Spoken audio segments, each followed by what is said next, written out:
Todos os governos do mundo são máfias, mas a Rússia é uma máfia escancarada. Como a Rússia implantou a mafiocracia?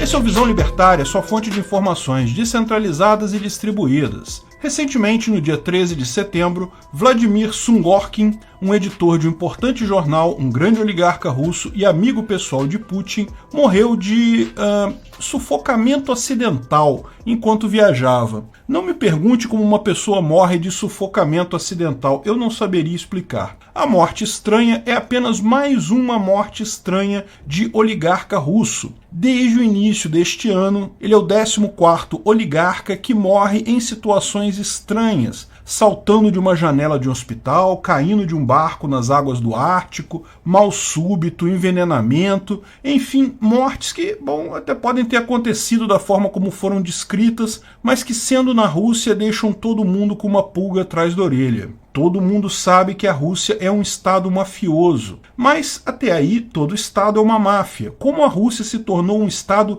tão mafioso assim?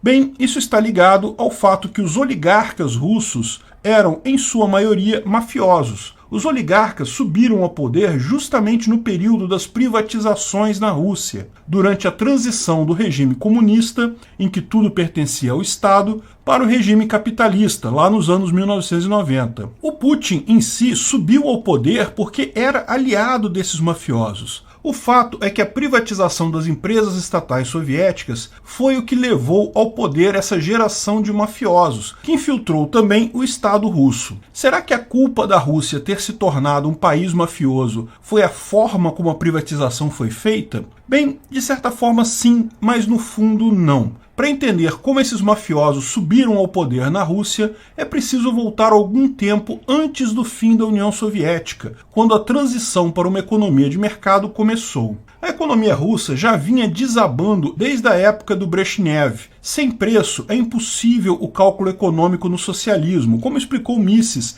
em 1921. Falei sobre isso no vídeo Por que o cálculo econômico é impossível no socialismo, lá no canal Ancapsu Classic. Décadas e décadas de falha no cálculo econômico geraram ineficiências enormes, e a corrida espacial e a crise dos mísseis em Cuba devastaram completamente o pouco que sobrou da economia no bloco soviético. Todo mundo sabia que mudanças seriam necessárias, e foi exatamente por isso que escolheram, em 1985, Mikhail Gorbachev como novo líder. Exatamente porque ele propunha mudanças, a chamada perestroika. Não queria acabar com o comunismo, apenas reformá-lo. E todos sabiam que, para isso, seria necessário flexibilizar algumas regras sobre negócio, compra e venda, comércio e propriedade privada. Até ali, tudo era propriedade do Estado na União Soviética. Ninguém era dono de nada. Mais do que isso, era completamente proibido qualquer russo produzir alguma coisa fora de uma fábrica estatal ou sem licença do Estado e vender para outra pessoa, com exceção de pequenas propriedades que poderiam vender os alimentos que produziam. Ninguém mais podia vender ou comprar nada, a menos que tivesse uma licença do Estado,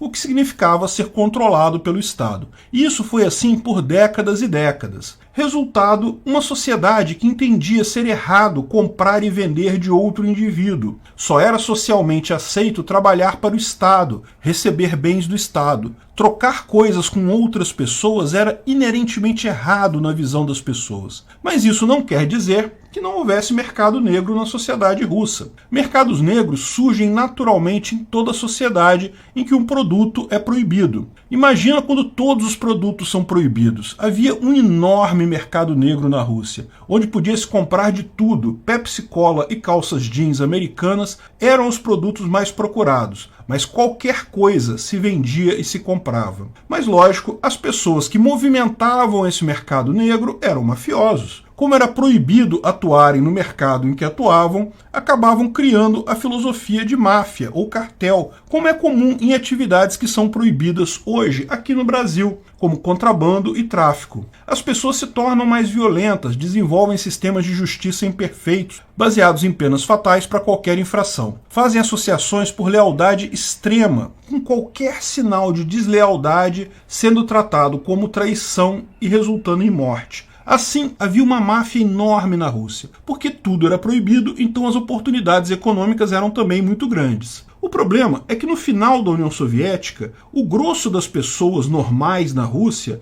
achava errado comprar e vender de outras pessoas. Tantos anos sob a doutrinação soviética, todo mundo viu o comércio como uma atividade exclusiva do Estado, como algo que pessoas de bem não deveriam se envolver. No início da perestroika, houve caso de pessoas que se recusaram a receber a propriedade privada do próprio apartamento por temer punições estatais e também temer que seriam criadas taxas extras e custos adicionais. Isso porque, durante o período comunista, a propaganda comunista alardeava que os russos eram felizes por não precisar pagar condomínios nos prédios, porque tudo era cuidado pelo Estado, então você ter a propriedade do seu bem é um fardo, é um custo que você deixa para o Estado cuidar disso. Quando, no final da década de 1980, no programa da perestroika, o comércio voltou a ser autorizado, quem foram as pessoas que abraçaram essa profissão? Exatamente os mafiosos que já faziam isso antes. O cidadão comum tinha até medo de abrir loja, depois a lei voltar atrás e ele acabar preso, tinha medo dos inúmeros custos e riscos que o Estado soviético dizia proteger ele disso ao evitar o comércio individual. O mafioso, por outro lado, já sabia como é que funcionava a coisa, sabia que não tem tanto custo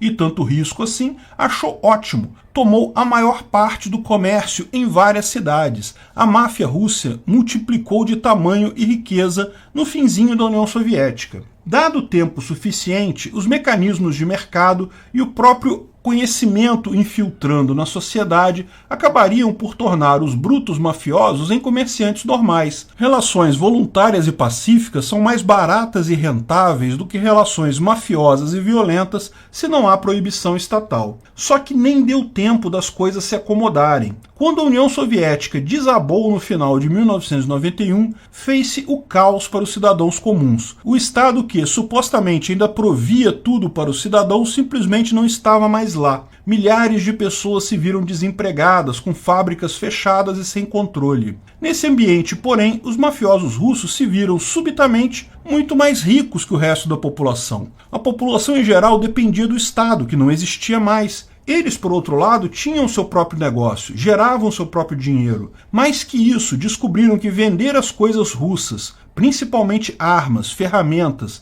e outros produtos para o estrangeiro, era altamente lucrativo. Os mafiosos russos viram sua fortuna crescer de forma significativa no colapso do Estado. E aí eles começaram a negociar com funcionários estatais. Antes, o Estado mandava e desmandava. Os mafiosos viviam nas sombras. Agora, eles começavam a comprar os funcionários públicos porque, com a economia quebrada, esses funcionários não tinham mais tanto poder assim. Foi nessa ocasião que Putin se deu bem. Ele era, na época, o burocrata responsável pela gestão do porto de São Petersburgo. Muitos mafiosos queriam vender armas, madeiras, ferramentas, insumos russos na Europa, mas os países europeus cobravam um documento estatal autorizando a venda, não queriam comprar coisas roubadas. O Putin não tinha autorização para emitir essas licenças, mas o Estado ruiu, não tinha mais ninguém lá, ele sabia que não tinha ninguém acima dele para impedir ele de emitir isso, então começou a emitir essas licenças e se tornou o burocrata preferido